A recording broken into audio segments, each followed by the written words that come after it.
I am not a body with a soul. I'm a soul with a body. All right? And when you understand that, your aging, your getting older, is not the condition of your body, because you're not your body. Thought is everything. An attitude is everything.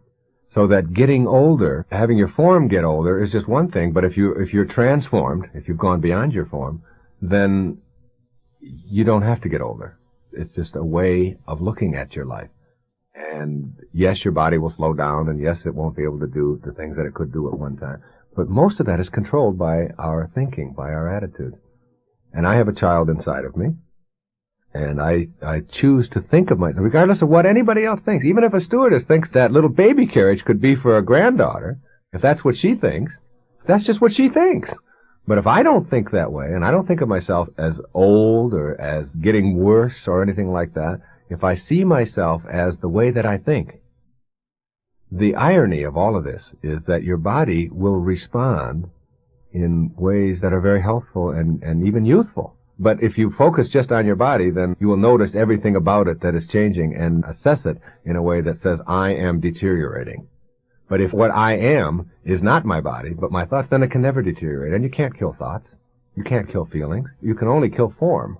But if you are not that form, then you know that your conscious awareness can never die. You can't change that. It just changes from one form to another form to another form. And that's the way I tend to look at it. And so I don't see any effects of my form getting older.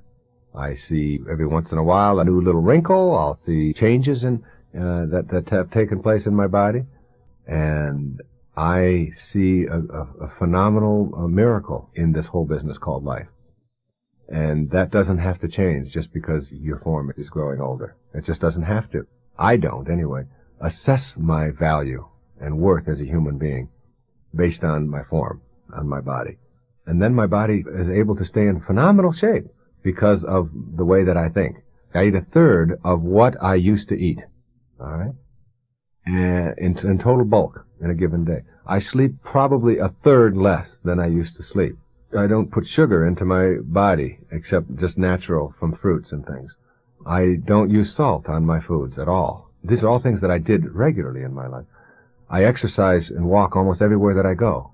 I run 8, 10, 12 miles every single day. None of these things were ever deliberate choices that I decided I better make because my body's getting older and I have to take better care of it.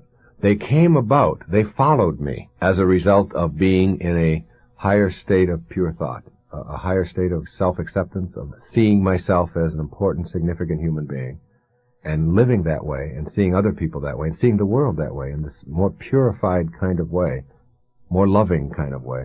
All the other stuff has followed after me. It's alarming that when you unclog yourself, that your body goes right with it. And your body doesn't have to wear out nearly at the level that I once thought it had to. And I think if you keep a real strong grip on the way that you think and process your world, you will see your body getting healthier, more capable than you ever thought it would be. Even the total wearing out of your body, I think, is an attitude. I really do. Almost always people have prepared themselves for death from the time that they know that there's such a thing. We're the only animal on our planet that does that. I mean, dogs don't go out there and prepare to die. And horses and mosquitoes and all that, they're just out there being, all right? And I've often said that we're not human doings, all right? We're human beings. If we were just what we did, then somehow the term human doing would have evolved. But no, we're not. We're beings.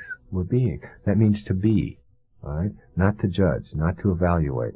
And that if you don't prepare yourself for death and wearing out and getting sick and thinking that you're going to slow down, if you don't think in those kinds of ways, then I guess your body doesn't have to wear out. I mean, it sounds like a real radical kind of notion, but the cells don't wear out. There's something in the aging process that has to do with the thoughts that we are. And once we have learned how to transcend the kinds of thoughts that prepare us for getting older and more feeble, then I believe we will have conquered the aging process.